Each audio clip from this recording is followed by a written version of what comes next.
और अब बात करेंगे मध्य प्रदेश में राज्यसभा चुनाव को लेकर सियासी सरगर्मी 7वें आसमान पर पहुंच गई है। सूत्रों के हवाले से बेहद चौंकाने वाली खबर मिल रही है कि कांग्रेस के करीब 15 विधायक इस समय बीजेपी नेताओं के सीधे संपर्क में हैं। इनमें सबसे ज्यादा मालवा निमाड़ और विंध्य क्षेत्र के 5 से 6 विधायक शामिल बताए जा रहे हैं। इस बड़े इनपुट के बाद कांग्रेस खेमे में हड़कंप मच गया है। पार्टी ने तुरंत अपने विधायकों की बाड़ेबंदी का फैसला किया है।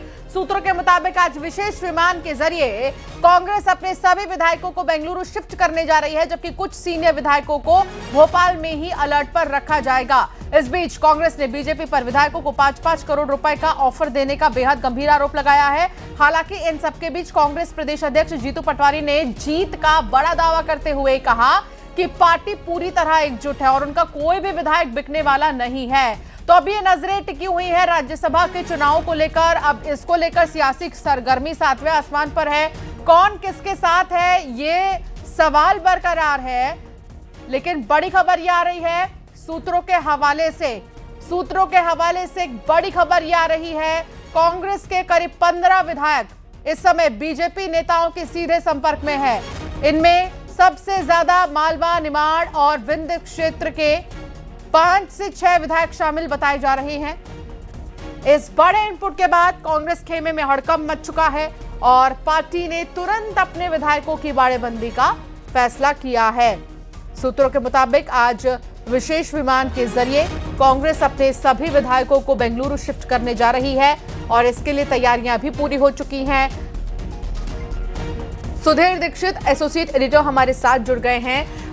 सुधीर जी, देखा जाए तो अब एक डर है कांग्रेस के दिग्गज नेताओं के बीच में कि कहीं उनसे छिटक ना जाए कुछ विधायक। जैसा सूत्र ये बता रहे हैं कि 15 विधायक जो है, 15 नेता जो हैं वो बीजेपी के संपर्क में है। इसको लेकर क्या अपडेट आ रहा है, क्या जानकारी मिल रही है, क्या इनपुट्स?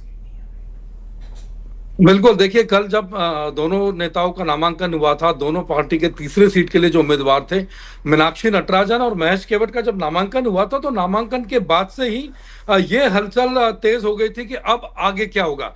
तो इसी कड़ी में कल बीजेपी के जो बड़े नेता थे उनके बयान आए थे। कैलाश विजयवर्गीय ने बयान दिया था। इसके बाद खास तौर पर आप वो चीज को ध्यान रखिएगा कि जो उमाकांत शर्मा विदिशा जिले से जो विधायक है बीजेपी के, उन्होंने कहा था कि हमारे संपर्क में विधायक है लेकिन मैं नाम नहीं बताऊंगा। उसके बाद कल जो हलचल मची थी तो कांग्रेस ने अपने कुछ विधायकों को दिल्ली भेजा था ताकि सारी चीजों को मैनेज किया जा सके। हालांकि प्रदेश अध्यक्ष जीतू पटवारी ने यह बात जरूर कही है उन्होंने कि हमारे सारे विधायक एकजुट हैं और कोई भी विधायक हमारा बिकेगा नहीं।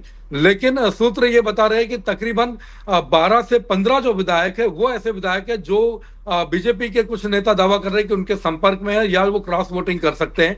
तो ऐसी कंडीशन में कांग्रेस के हाथ से ये तीसरी जो सीट है, खासतौर से जिसपे उन्होंने मीनाक्षी नटराजन को उतारा, ये छिटक सकती है। बड़ी बात अंशिका इसमें ये देखने वाली है क्योंकि इसके पहले अगर आप देखेंगे तो उड़ीसा में, हरियाणा में और बिहार में ये हो चुका है। ऐसी कंडीशन में बीजेपी जो है निर्दलीय उम्मीदवार को उतार के या पार्टी के अपने उम्मीदवार को तीसरी सीट पर उतार के ये जीत का चौका लगाने की कोशिश कर रही है। और बीजेपी के जो नेता है वो दावा कर रहे हैं कि निश्चित तौर पर ये सीट हमारे पास नहीं आएगी तो जाएगी कहाँ, इस तरह की बातचीत भी चल रही है। तो शायद यही डर कांग्रेस को सता रहा है कि कहीं हमारे विधायक किसी न किसी झांसे में ना आ जाए। जैसे कि कांग्रेस ने आरोप लगाया, कांतिलाल भूरिया ने आरोप लगाया था कि 5-5 करोड़ रुपए के ऑफर्स जो है वो इन विधायकों को दिए गए थे। तो ऐसी कंडीशन में अब कांग्रेस अपने विधायकों को शिफ्ट करने की तैयारी कर रही है। और कहा जा रहा है चूंकि इनको कर्नाटक शिफ्ट करने की तैयारी किया जाए तो विशेष विमान के जरिए इनको शायद आज दोपहर 2 से 2:30 बजे के जो आसपास है इनको बेंगलोर शिफ्ट किया जा सकता है। जी बिल्कुल। और वाकई में देखिए इस तरह की चर्चाएं इसलिए भी जोरों पर है क्योंकि अगर हम गुणा गणित समझें, राज्यसभा का गणित अगर हम समझें तो एक सीट जीतने के लिए 58 वोट जरूरी है और संख्या के हिसाब से कांग्रेस के पास उतने वोट हैं। क्रॉस वोटिंग हुई तो खतरा बढ़ सकता है। फिलहाल 64 विधायक कांग्रेस के पास है, लेकिन 2 विधायकों पर मतदान पर रोक लगे हैं। प्रभावी वोटर संख्या घटकर 62 हो चुकी है और बीजेपी के पास कुल 164 विधायक है।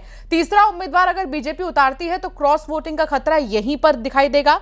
2 सीटों पर आसानी से बीजेपी को जीत भले ही मिल जाएगी, लेकिन बीजेपी के पास बाकी कुछ वोट्स तब भी बचेंगे 164 में से, और सेन की गुंजाइश होने पर खेला हो सकता है। लेकिन एक जो हम देख रहे थे उमंग सिंघार कह लीजिए सुधीर, या फिर जीतू पटवारी या दिग्विजय सिंह, हमने देखा कि वो बहुत खुलकर कुछ भी नहीं बोल रहे थे।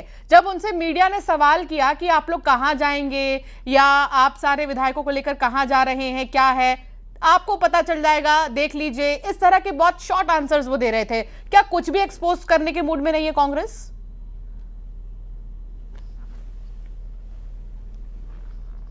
पर सारे जो नेता है वो इस तरह की बातें ही करते हैं। कोई भी जो लीडर होता है वो अपने जो प्लानिंग होती है, अपनी जो रणनीति होती है, उसको ऐसे सार्वजनिक तौर पर जाहिर नहीं करते।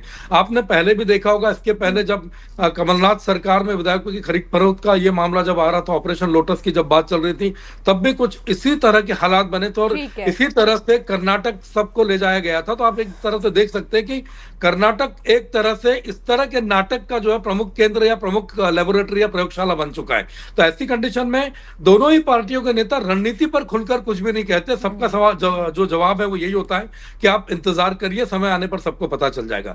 लेकिन मौजूदा हालात को अगर अंशिका देखेंगे तो मौजूदा हालात में कांग्रेस के लिए ज्यादा संकट की स्थिति या ऊहापोह की स्थिति बनी हुई है, क्योंकि बीजेपी तो इस बात को लेकर कॉन्फिडेंट है कि हम तीसरी सीट को हम जीत लेंगे। तो ऐसी कड़ी में कांग्रेस कैसे अपने विधायकों को कंट्रोल में रख पाती है, कैसे उनके विश्वास को जो है अडिग रख पाती है, ये कांग्रेस के लिए बड़ी बीजेपी में कैलाश विजयवर्गीय का बयान हो या मुख्यमंत्री डॉक्टर मोहन यादव का वो बयान हो जिसमें उन्होंने कहा कि तीसरी सीट हमारे पास नहीं आएगी तो और जाएगी कहां, उसके बाद से हलचल और भी ज्यादा तेज है। ठीक है, आप बने रहिए, सुधीर दोबारा आपसे कनेक्ट होंगे।